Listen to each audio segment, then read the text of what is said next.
துணியை பிடிச்சி ஆமா கொடுத்த மாதிரி ஆமா கொடுத்த மாதிரி இருக்கு என்று என் மகனுக்கு அழகு என்ன இவனுக்கு அழகு என்ன இந்த பண்டாரம் இருக்கு வயசு என்ன இந்த அழுத கண்ணீர் புண்ணியமா கண்ணீர் பொங்க ஆமா பொங்க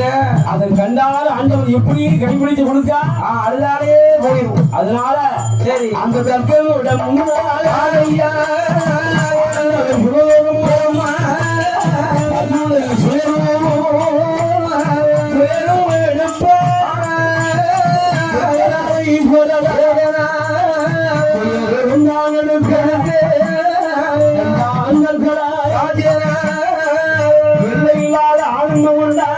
சந்தோஷம் கொண்டா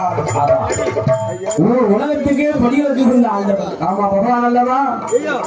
அந்த பகவான் நமக்கு மருமகன் ஆமா அம்மையார் பார்வதியார் சரி நமக்கு மகளா பிறந்த